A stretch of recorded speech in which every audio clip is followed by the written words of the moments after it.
Assalamualaikum warahmatullahi wabarakatuh. Alhamdulillahirabbil alamin. Wassalatu wassalamu ala nabiyyina Muhammadin wa ala alihi wa ashabihi ajmain. Segala puja dan puji syukur, terima kasih marilah kita ucapkan untuk Tuhan yang Maha Esa, menciptakan segenap makhluk dan menentukan untuk mereka rezeki dan ajalnya. Salawat serta salam semoga Allah curahkan kepada Nabi Muhammad beserta para nabi dan rasul sebelum beliau, yang mengajarkan kepada kita akan pengetahuan datangnya hari kebangkitan, hari pembalasan. Saudara-saudara sekalian, para mahasiswa penuntut ilmu kesehatan kedokteran dimanapun Anda berada, di antara ayat-ayat tanda-tanda keberadaan Sang Pencipta adalah keajaiban penciptaan manusia. Di antara hal yang menakjubkan dalam penciptaan manusia adalah diberinya manusia perangkat hidup yang bernama anggota gerak. Dengan anggota gerak ini, manusia dapat bergerak kemana mereka kehendaki untuk mencari hewan buruan, untuk bercocok tanam, untuk mencari nafkah ke pasar-pasar, atau belajar atau mengajar seperti yang kita lakukan pada saat ini. Nikmat ini akan terus kita dapatkan selama nikmat ini belum dicabut. Maka kita harus banyak-banyak berterima kasih dengan mempergunakan nikmat anggota gerak ini dengan sebaik-baiknya. Kita belajar dengan betul, dengan sungguh-sungguh. Kita mencari makan, mencari minum, mencari rezeki dengan sungguh-sungguh sebelum nikmat ini akan dicabut. Dicabut dengan kelemahan, dicabut dengan kelumpuhan, nasallallahu salamah alafiyah, mudah-mudahan kita semua dijauhkan dari penyakit ini, atau dicabut dengan kematian. Maka wajiblah kita sebagai makhluk ciptaan ini untuk mempergunakan nikmat ini sebaik-baiknya, sesuai dengan apa yang Dia kehendaki, untuk dipergunakan sebagaimana mestinya. Baik, di antara serial video anatomi tubuh manusia ini, kali ini kita akan membahas tentang ilmu tentang anggota gerak, sistem muskuloskeletal. Muskulo yang berarti otot, skeletal yang berarti tulang. Dengan penguasaan pendalaman saudara tentang ilmu muskuloskeletal ini, maka hal ini akan mempermudah saudara untuk mendapatkan ilmu yang lebih advance, lebih lanjut, ya, berkaitan dengan pencegahan atau perawatan, pemeliharaan dan pengobatan gangguan dan penyakit pada sistem anggota gerak, yakni sistem muskuloskeletal. Baiklah, kita masuk ke dalam video berikut ini. Video slide berikut ini yang saya ambil dari software Human Anatomy Atlas, ya, saudara-saudara. Kita bahas dulu pembahasan tentang sistem skeletal dulu, yakni sistem tulang. Kemudian setelah itu kita akan berpindah menuju ke pembahasan tentang sistem muskuler, ya. Pada sistem skeletal, sistem pertulangan, tentang tulang belulang, itu tubuh manusia bisa kita bagi secara garis besar menjadi dua bagian besar, yakni sistem skeletal yang aksial, aksis sumbunya, dan sistem skeletal yang appendix, yang tambahan, yang tidak penting, istilahnya appendix, tidak penting, tambahan. pada sistem skeletal yang aksial, saudara-saudara, itu kita bagi menjadi 4 bagian. Yang pertama adalah bagian yang kita sebut sebagai kranium, yakni tengkorak. Kemudian masuk ke dalam pembahasan sistem skeletal bagian toraks, yakni merupakan bagian dari dada. Kemudian sistem skeletal di bagian abdominal, dan kemudian masuk ke dalam sistem skeletal bagian pelvis, yakni bagian pinggul. Ini adalah pembagian sistem skeletal secara aksial, yakni sumbu tubuhnya. Pada sistem kranium atau tengkorak, kita bisa melihat di sini. Di sini ada sistem skeletal kranium. Ini adalah kranium atau tengkorak. Ya, pembahasan pada tengkorak. Kemudian nanti akan kita lanjutkan dengan toraks, dinding dada, kemudian perut sedikit sekali, kemudian pelvis, panggul. Kemudian mari kita lanjutkan secara singkat dalam 1 jam ini pembahasan tentang masalah sistem skeletal kranium. Saudara-saudara, Anda bisa melihat ini adalah bagian tengkorak, saudara-saudara, kranium, ya. Kranium bisa kita bagi menjadi 2 bagian, saudara-saudara, ya, 2 bagian, yakni kranium yang berhubungan dengan tengkorak penutup saraf, ya, penutup sistem neuron yang kita sebut sebagai neurokranium, ya. Tengkorak bagian neuron, bagian yang melindungi sistem saraf, neurokranium. Kemudian ada juga tengkorak ini yang berfungsi untuk menjadi dasar dari struktur wajah kita, yang kita sebut sebagai viscerokranium. Ya, ada 2, neurokranium dan yang kedua viscerokranium, ya.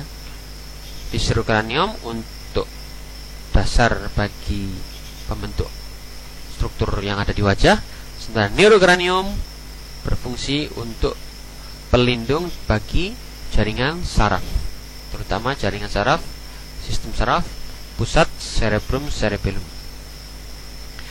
Untuk neurokranium itu bagian yang paling anterior, bagian paling depan kita sebut sebagai tulang frontal, tulang dahi, ya. Tulang frontal, ya, tulang frontal. Kemudian tulang frontal ini kalau dari atas, ya, semacam ini, dia berbatasan di belakang sana dengan tulang temporal, tulang parietal. Nah, ini tulang parietal. Parietal. Parietal kalau dalam bahasa Inggris, ya. Tulang parietal. Kemudian di belakang lagi adalah tulang occipital, ya. Tulang occipital, occipital. Ini bagian yang paling posterior. Yang ini parietal paling superior, dan ini frontalis. Kemudian bagian yang lateral adalah tulang temporalis, os temporalis, ya. Os temporalis yang mempunyai fungsi dia sebagai tulang yang berdekatan dengan tulang pendengaran, ya. Kuping melekat di sini, telinga melekat di sini. Ini adalah struktur-struktur yang penting. Kemudian ada juga yang tersembunyi di sini, yakni os sphenoid, ya. Os sphenoid, ya, tersembunyi, ya. Ini adalah pembentuk, ya, 5 tulang yang membentuk neurokranium, yang melindungi tulang, yang melindungi jaringan cerebrum, ya. Kalau kita buka akan kelihatan sih. Nah, ya, kita bisa melihat bagaimana tengkorak ini, neurokranium ini melindungi jaringan otak yang ada dalam sini. Ini neurokranium. Anda bisa melihat, saudara, tebal sekali tulang-tulang ini, ya, baik frontalis, ya, maupun parietalis dan occipitalis. Itu tulangnya yang sangat tebal, tetapi tidak pada bagian temporalis. Temporalis lebih tipis, ya, lebih tipis. Karena dia lebih tipis, saudara-saudara, maka tulang ini yang paling banyak mengundang cedera, ya. Tulang yang paling banyak mengundang cedera adalah tulang temporalis, ya, karena dia tipis, ya. Sementara struktur otak yang dilindungi oleh tulang temporalis ini banyak berhubungan dengan bagian-bagian otak yang berkaitan dengan memori, ya, sehingga seringkali seseorang yang menderita cejas karena pecahnya tulang temporal, fraktur tulang temporal ini mendapatkan gangguan sistem sarafnya dalam bentuk gangguan amnesia, hilang ingatan, ya. Sementara untuk yang frontalis, parietalis, dan occipitalis ini dilindungi oleh relatif tebal, oleh tulang-tulang yang relatif tebal, ya. Kemudian ini adalah tulang occipitalis, dan dari sana ini adalah tulang temporalis ditinjau dari arah dalam. Kemudian di depan sini ada tulang sphenoidalis, ya. Sphenoidalis kelihatan dari sebelah sini itu sampai membentuk sebagai dasar tengkorak, ya. Jadi dasar tengkorak dibentuk oleh os sphenoidalis di sini, sphenoidalis, kemudian temporalis dan occipitalis. Sementara os parietalis membentuk atapnya. Ini juga frontalis juga membentuk dasar dari tulang tengkorak, ya. Dasar tulang tengkorak ini kita sebut sebagai basis, ya, basis kranium, ya. Kalau atapnya kita sebut sebagai calvaria, yang sebagian besar dibentuk oleh tulang frontalis dan tulang tulang parietalis. Sementara dasarnya basis kranii itu dibentuk oleh tulang-tulang sphenoidalis, parietalis, kemudian occipitalis, dan sebagian kecil dari os frontalis, ya, basis krani. Kalau terjadi gangguan kecelakaan, maka kita akan sering mendengar istilah-istilah fraktur basis krani, yakni terjadinya patah di antara sambungan-sambungan tulang ini terjadi patahan yang mengakibatkan terjadinya gangguan-gangguan saraf yang berbahaya, yang kita sebut sebagai fraktur basis krani, ya, karena di sini lewat saraf-saraf yang keluar untuk wajah, untuk tenggorokan, untuk pernafasan. Nah, ini keluarnya dari basis krani ini sini, ya, sehingga basis krani ini merupakan struktur yang sangat penting yang harus dipertahankan, dilindungi oleh tubuh kita. Baik, kemudian kita berpindah, setelah kita membahas neurokranium, kita masuk ke dalam viscerokranium. Viscerokranium, saudara-saudara, itu membentuk struktur pada wajah kita, ya. Ada struktur yang mayor, yang penting untuk diketahui, yakni dua tulang yang besar ini, ya. Dua tulang yang besar ini, 1, 2, ya. Tulang yang paling inferior, yang paling bawah, yang kita sebut sebagai mandibula, tulang mandibula, os mandibula, ya, atau tulang rahang bawah, ya. Sementara rahang atas kita sebut sebagai os maxillaris, tulang maxillaris, ya, tulang maxilla atau maxillaris. Kalau ini mandibula, mandible atau mandible. Os mandibula ini dia berartikulasi atau melekat dengan tulang temporalis, ya, yang ada di sini. Os mandibula, tulang mandibula itu berartikulasi membentuk sendi dengan tulang temporalis di sini, ya. Ini mandibula, ini maxilla. Nah, karena kita bisa melihat di sini dia dibungkus oleh selubung kapsul yang kita sebut sebagai ligamentum dari temporalis, ya, ligamentum lateral, ya. Kalau kita buka akan tampak sendinya. Nah, kita buka, nah, Anda bisa melihat di sini sendi yang membentuk antara os mandibula dengan os temporalis, tulang temporalis. Kemudian saudara-saudara, mandibula di sini nanti Anda bisa melihat ada beberapa bagian-bagian ya. Ada yang ramus mandibula, ada prosesus coronarius mandibula. Nanti kita pelajari lebih dalam lagi. Tapi secara umum ini adalah os mandibula. Kemudian di sini ada tulang maksila. Tulang maksila yang membentuk rahang atas ya. Rahang atas di mana os maksila ini ternyata juga dia mempunyai hubungan dengan cavum orbita atau rongga mata ya. Cavum orbita, dia menjadi lantainya ya. Dia menjadi lantai dari cavum orbita ya. Ini adalah rongga mata Anda, dan Anda bisa melihat ternyata permukaan atas, permukaan superior dari os maksila ini dia menjadi lantai dari cavum orbita atau rongga mata. Nah, ini sekalian langsung kita masuk ke rongga mata. Rongga mata ini dibentuk oleh apa saja? Yang pertama tadi os maksila. Kemudian kita bisa melihat juga di sini ini adalah os zygomaticus, tulang zigomat, tulang pipi ya. Nah, jadi permukaan sebelah lateral dibentuk oleh os zygomaticus. Nah, kemudian permukaan atapnya dibentuk oleh apa, saudara? Anda masih ingat tadi? Ya, benar. Ini adalah tulang frontalis, os frontalis. Jadi atap dari rongga mata itu dibentuk oleh tulang frontalis.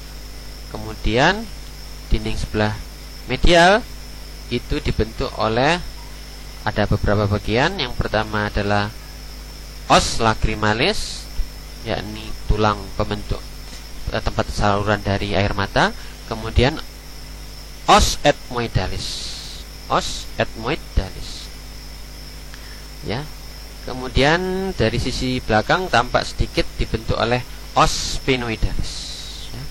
Os sphenoidalis, tulang sphenoidalis ya.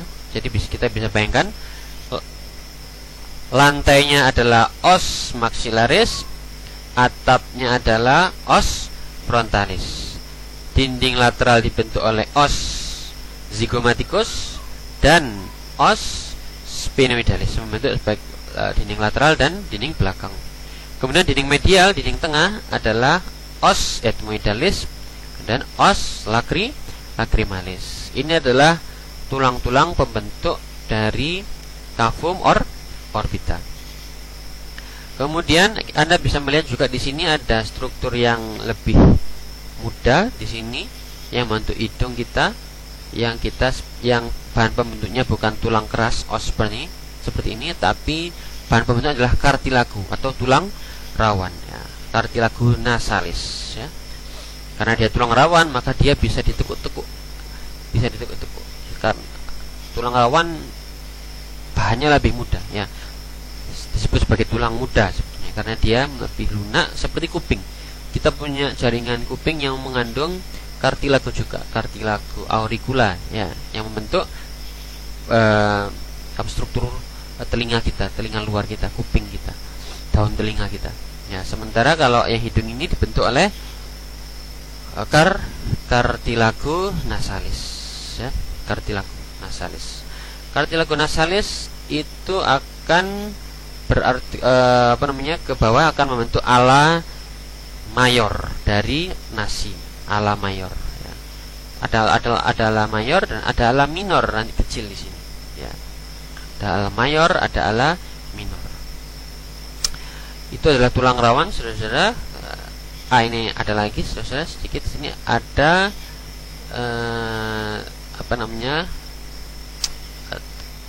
os nasalis kecil di sini. Os nasalis itu adalah bagian dari kranium, saudara-saudara. Kemudian kita masuk ke dalam pembahasan tentang vertebra ya, ada vertebra, tulang tulang tulang belakang ya. Pembahasan tentang tulang belakang ya. Kita bahas secara singkat.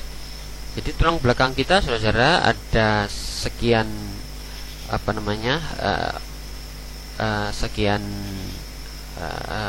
segmen ya. Jadi ada 5 segmen ya, ada 5 segmen dari tulang belakang. Segmen pertama adalah segmen tulang leher ya, yang kita sebagai segmen cervical ya, cervical. Kemudian segmen vertebra thoracal ya, vertebra thoracalis ya, kalau ini vertebra cervicalis. Jumlahnya ada 7, saudara. Ada 7 vertebra cervicalis ya. Kita hitung 1, 2, 3, 4, 5, 6, 7. Ada 7 tulang cervicalis ya. Dan tulang yang paling atas, tulang cervical yang paling atas, dia akan berartikulasi, bersendi dengan os occipitalis di atas sana. Ya. Ini adalah 7 tulang cervical. Setelah itu tulang vertebra cervicalis ini akan berganti menjadi vertebra thoracalis, ditandai dengan menempelnya costa atau iga ya. Ada berapa iga? Anda masih ingat, saudara? 1, 2, 3, 4, 5, 6, 7, 8, 9, 10, 11, 12 ya, 12. Ada 12 koste ya. Karena kostenya, iganya ada 12, yakni koste pembungkus dari jaringan paru-paru yang menempati mayoritas dari rongga torakal, maka ada 12 juga vertebra thoracalis. Vertebra thorakal 1, 2, 3, 4 dan sampai 12. Ada vertebra thoracalis sampai ke 12 ya. Vertebra ke-11, ke-12 itu menandai, vertebra ke-12 menandai berakhirnya vertebra segmen thoracalis ya. Karena dia ditempeli oleh koste, maka ciri dari vertebra thoracalis dia ada fascias articularis dengan koste. Nah.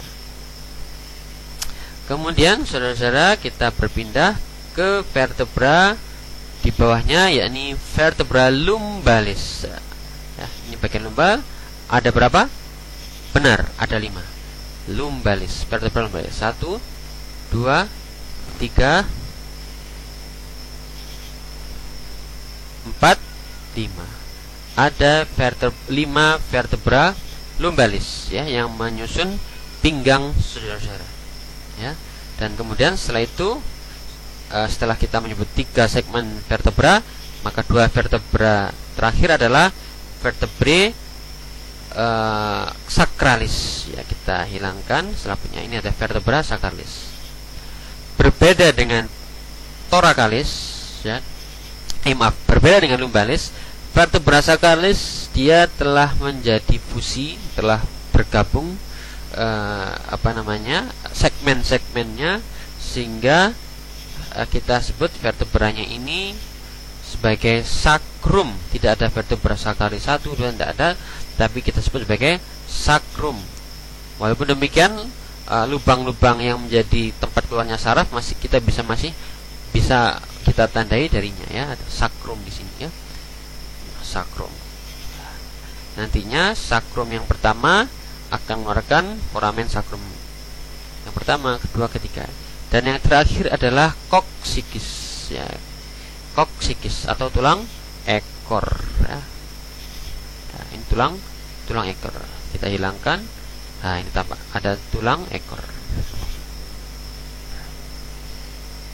Ini adalah tulang ekor. Nah, ini tulang ekor atau kita sebagai coccyx ya, koksikis ya. Kenapa namanya ekor? Ya, kalau pada hewan ekor ini berkembang. Nah, akan tapi pada kita ekor ini tidak berkembang. Nah, tidak berkembang karena mungkin sudah kurang bermanfaat ya. Berbeda kalau kita ini hidup di pohon ya, bergelantungan di pohon-pohon, maka ekor itu bermanfaat ya. Kalau saudara-saudara tinggal di hutan, mungkin ekor ini akan tumbuh ya. Tapi karena kita tidak tinggal di hutan, habitat kita bertani, bersawah dan berburu, maka ekor itu sudah tidak ada manfaatnya lagi, sehingga dia kemudian ditarik ke atas ya, tidak berkembang sehingga tidak menghabiskan terlalu banyak energi ya. Itulah hikmat dari penciptaan kita, saudara-saudara. Jadi yang tidak bermanfaat, tidak bermanfaat untuk tubuh kita ya, bikin berat, bikin repot, maka dia akan obliterasi, mengecil ya. Yang berkembang, yang diperlukan, maka dia akan membesar. Dia akan membesar. Itulah keajaiban penciptaan tubuh manusia ya. Kemudian saudara, berpindah lagi kita ke segmen yang selanjutnya, yakni segmen pelvis ya. Di sini ada tulang pelvis ya, tulang panggul ya. Panggul di sini ada beberapa bagian. Yang pertama adalah os ilium ya. Os ilium. Ilium. Kenapa namanya ilium? Karena dia tempat duduknya, tempat berpijaknya usus. Dan usus kita sebut sebagai, salah satu nama dari usus adalah ilial. Nah, ilium ya. Karena itu tulang ini kita sebagai os ilium, tempat usus ilium bertempat berduduk, duduk di situ. Kemudian os ilium ini berartikulasi, bersendikan dengan sakrum di bagian belakang. Pada saat terjadi kehamilan, maka tubuh janin ini akan mendorong ke bawah, dan dia akan, sendinya ini akan melemah. Sendi antara sakrum dengan ilium ini akan melemah sehingga bisa dilewati oleh janin nantinya. Karena itu kehamilan tua, para ibu-ibu ini sering mengeluh punggungnya, boyoknya ya, punggung bagian bawah itu sakit. Itu salah satunya karena terjadinya pelebaran ya, terjadinya pelunakan dari sendi ini. Dalam kondisi normal sendi ini keras. Dalam kondisi hamil sendi ini akan melunak sehingga bisa membuat pelebaran untuk jalan masuk janin dari atas menuju ke dasar pinggul dari ibu. Anda sekali lagi melihat besarnya kasih sayang Tuhan pencipta alam untuk manusia. Kemudian saudara-saudara, saya hilangkan dulu ini. Ini ada tulang pelvis ya. Kalau di sini os ilium, kalau di sini adalah pelvis. Pubis. Pubis ya. Os pubis. Apa itu os pubis? Pubis adalah kemaluan, tulang kemaluan ya. Mengapa disebut os pubis, os kemaluan? Karena disitulah menempel organ genital pada tubuh kita. Nah, itu disebut sebagai os pelvis. Dan kemudian yang terakhir adalah os isium atau tulang duduk. Nah, dari namanya Anda sudah tahu, disebut duduk karena disitulah ketika Anda duduk, tulang itu bertumpu. Tubuh Anda bertumpu pada os isium, tulang duduk ya. Os ischium. Kemudian saudara-saudara, tulang pelvis ini, ketiga tulang pelvis ini kemudian ketiga tulang pelvis ini ya saudara-saudara, 1, 2, 3 itu membentuk sendi dengan apa yang kita sebut sebagai tulang kaki. Nah, jadi pembahasan tentang skeletal rangka yang rangka inti aksial itu sudah selesai sampai di sini. Maka kemudian kita akan berubah menjadi berganti pembahasan menjadi pembahasan tentang skeletal appendix, ya, tulang tambahan. Mengapa tulang tambahan? Karena dia tidak melindungi organ vital. Karena itu kalau seandainya tulang skeletal appendix ini hilang, tidak ada tangan, tidak ada kaki, seseorang masih bisa hidup. Tapi tanpa tulang aksial tadi, skeletal aksial, maka seseorang bisa terganggu kehidupannya, ya. Ada dua skeletal tambahan, skeletal appendix. Yang pertama ekstremitas superior atas, dan yang kedua ekstremitas inferior bawah, ya. Ekstremitas ekstrim, namanya ekstrim berarti dia sesuatu yang melebihi batas, ya, melebihi batas. Seakan-akan batas dari tubuh kita ini di aksial sini aja, tubuh sampai tulang panggul. Sementara selebihnya adalah ekstrim, menonjol, penonjolan, ya.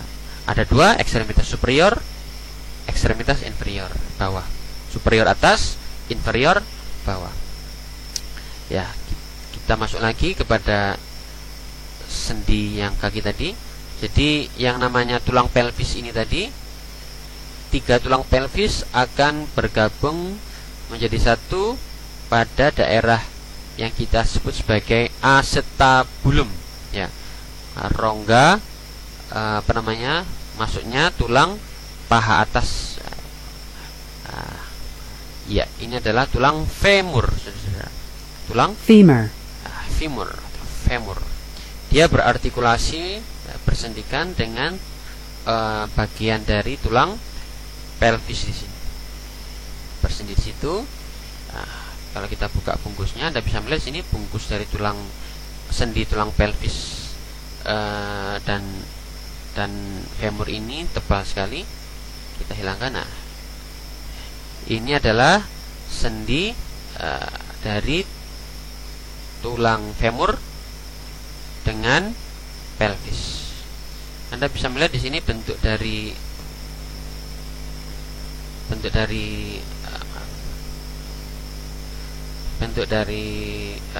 tulang femur ini, sendinya cukup kokoh. Ada beberapa bagian dari tulang femur. Yang penting ini adalah kaput femur. Kepalanya ini disebut kaput femur atau kepala femur, head of femur, kepala femur, ya. Kepala femur ini dia akan berartikulasi, bersendi dengan pelvis melalui celah yang kita sebut sebagai, bukan celah, rongga yang kita sebut sebagai acetabulum, ya. Ini acetabulum. Jadi rongga yang dalam ini kita sebut sebagai acetabulum, dan kaput femur dia masuk di dalam acetabulum. Nah, kemudian dari situ kaput femur ini akan berubah menjadi kolum femur atau leher dari femur. Kemudian seterusnya dia akan berubah menjadi corpus femur, ya, badan dari femur. Anda bisa melihat, saudara, jadi berat tubuh kita, berat badan kita itu ditopang, disalurkan ke kaki dengan bertumpukan dengan leher dari femur ini, ya. Leher dari femur, dan letaknya leher femur ini miring, ya, tidak lurus langsung dari atas ke bawah, tapi dia miring, agak kemiringan gini, agak miring seperti ini, sehingga pada beberapa kasus di mana terjadi tulang ini menjadi kropos, maka tulang yang paling mudah kropos ini adalah tulang di head of femur ini, terutama di bagian kolumnya, di bagian lehernya, ya, di bagian pinggangnya di sini. Sehingga tidak jarang pada beberapa orang tua yang mengalami pengkroposan tulang itu sendinya patah tepat di leher dari kaput femur ini, yang kita sebut sebagai fraktur kolum femur, neck of femur, lehernya dari femur. Nasallallahu mudah-mudahan kita semua diberi kesehatan sampai usia tua. Ini tulang femur, saudara. Kemudian kita masuk lagi. Femur ini akan bersendi lagi dengan tulang betis sana yang kita sebut sebagai ini adalah tibia. Kita masuk ke dalam lagi. Ini tibia dan ini tulang fibula. Nah, ini tulang tibia, fibula. Ya. Dan ada lagi tulang yang melayang di sini, ya, bukan melayang, tulang yang kecil yang menjadi tempat melekatnya otot-otot paha bagian depan. Kemudian untuk menarik tulang tibia di sini yang kita sebut sebagai patella atau tulang lutut. Ini tulang patella kita, tulang lutut kita. Kemudian setelah tibio dan fibula, kemudian dia akan berartikulasi, ya, bersendi dengan tulang-tulang yang ada di kaki. Di sini ada tulang talus, ya. Jadi ini ada tulang tibio fibula, dia akan berartikulasi dengan tulang talus yang menjadi sendi, ya, bersendikan dengan tulang-tulang tarsal di bawah sana. Nah, ini adalah talus. Kemudian talus berartikulasi dengan tulang tumit yang kita sebagai calcaneus. Dan setelah itu tulang talus dan calcaneus ini yang menjadi tempat tumpuan berat badan kita akan bersendi dengan tulang-tulang metatarsal. Bersendengan dengan tulang tarsal ya. Kita hilangkan ligamen pengikatnya ini, ya. Nah, di sini ada, ini masih tulang talus, ini calcaneus, kemudian di sini ada navicular bersendi dengan talus. Ini navicular, kemudian ada scuboid, kemudian cuneiformis, kemudian cuneiformis yang intermediate, dan yang terakhir cuneiformis yang paling tengah, medialis. Ada 3. 1 cuneiformis medial, cuneiformis intermedial, dan cuneiformis yang lateral. Ketiganya inilah dia dengan beserta dengan oscuboid akan membentuk sendi dengan tulang-tulang metatarsal. 1, 2, 3, 4, 5. Ini metatarsal. Kemudian metatarsal ini akan bersendi lagi dengan tulang-tulang falang, ya. Falang, ya, atau jari-jari, ya.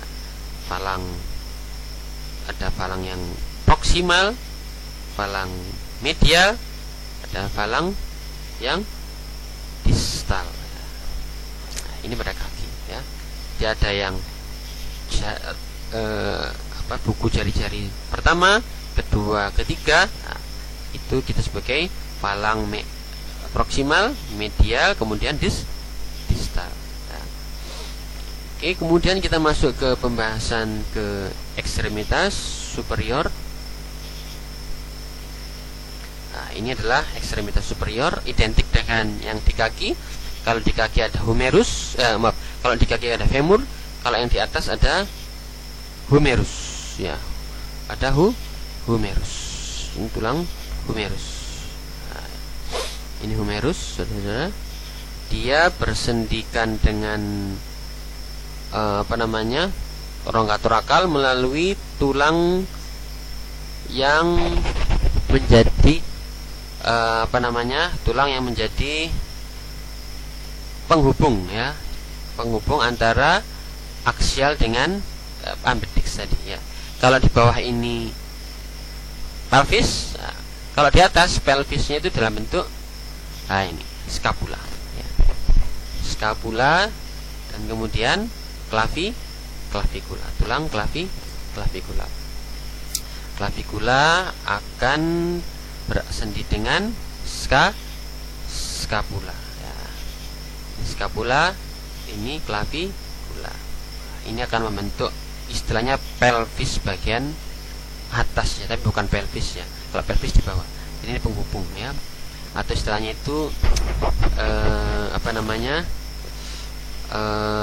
cincin, ya, cincin bahu. Cincin bahu dibentuk oleh apa saja? Ini scapula, clavikula, dan kemudian manubrium, tulang sternum. ya. Manubrium sternum, tulang dada. Di tulang dada itu ada beberapa bagian. Yang pertama adalah gagangnya, manubrium sterni, kemudian badannya, corpus sternum, dan yang terakhir ini saya hilangkan. Yang terakhir adalah processus sipoideus. Processus sipoideus. Ini adalah tulang dada. Kenapa namanya sternum? Ya, karena dia berbentuk seperti pedang, sternum. Nah, karena ini seperti tulang pedang, maka gagangnya kita sebut sebagai manubrium, pemegang pedang. Gagangnya pedang. Ini pedangnya dan ini ujung dari pedang, ya. Kemudian saudara, kita kembali lagi. Jadi seperti pada femur tadi berartikulasi dengan pelvis, kalau humerus dia berartikulasi dengan scapula. Nah, kita hilangkan. Nah, ini ada scapula. Nah, ini humerus. Nah, karena dia tidak menyangka berat badan, sehingga tulang humerus pun lebih kecil daripada tulang femur. Kemudian dia akan berartikulasi dengan tulang humerus ini berartikulasi dengan ulna dan humerus. Ya, ini humerus, ini ulna. Ya. Berartikulasi dengan ulna. Kita lihat, kita hilangkan. Nah, ini adalah tulang humerus. Dia berartikulasi lebih tepatnya dengan ulna, saudara-saudara, ya. Ini kita hilangkan ligamentumnya. Ini adalah tulang ulna. Jadi siku Anda ini dibentuk sebagian besar oleh tulang ulna. Untuk sikut ini tulang ulna. Nah, kemudian ulna ini letaknya lebih medial, sudah lebih ke tengah, ya. Lebih ke tengah. Ini kalau dari arah belakang, kalau dari arah depan seperti ini. Nah, ini tulang ulna. Kalau ini tulang radius. Tulang os radius. Ini ulna. Kemudian kita hilangkan. Nah,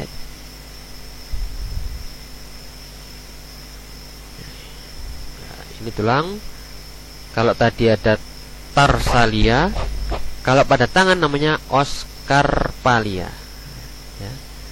Jadi perlu dibedakan antara tarsal dengan karpal. Ya. Kalau tarsal itu tulang-tulang yang ada di kaki sebelum jadi metatarsal. Ya.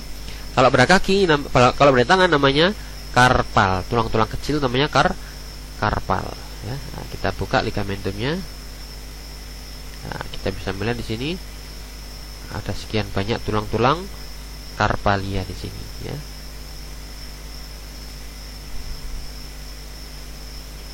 Ya. Sekian banyak itu sekitar 8 os carpalia, ya.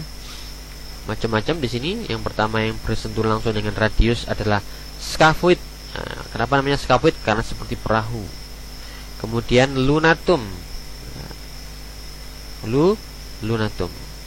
Os seperti bulan, ya. Lunatum, lunar. Kalau ini adalah triquetrum. Ya. Os triquetrum.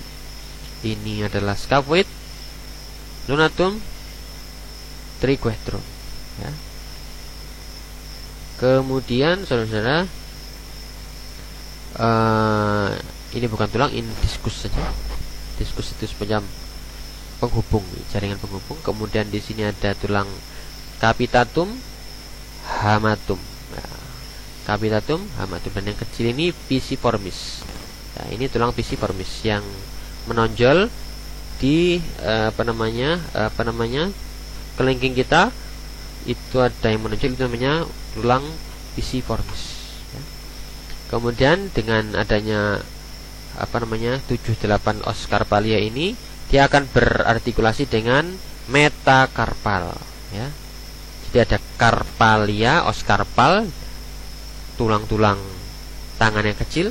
Nah, lebih jauh dari itu disebut metakarpal. Kalau pada kaki ada tarsalia, lebih jauh dari tarsalia adalah metatarsal. Kali ini karpal, metakarpal. Ada 5 metakarpal yang membentuk telapak tangan kita, ya. setelah metakarpal berhenti, maka dia akan berubah menjadi falang. Nah, ini ya falang ibu jari. Kita tahu ibu jari kita ini ada 2 sendi, 2 buku jari, maka hanya 2, falang proksimal, dan yang kedua yang jauh falang distal. Demikian juga dengan yang metafalang yang ada di sini. Ada falang proksimal, karena 3 buku jari, maka kita sebutnya kita sebut sebagai falang proksimal, falang medium, falang distal. Ini sama 1, 2, 3, 1, 2, 3, 1, 2, 3. Falang pertama, kedua, ketiga. Falang proksimal, medium, dan distal. Yang paling dekat disebut proksimal, yang paling jauh distal. Di tengah-tengahnya adalah medium, ya. Saudara-saudara, mungkin itu dulu pembahasan kita tentang sistem skeletal. Selanjutnya kita akan masuk ke dalam pembahasan tentang masalah sistem muskuler.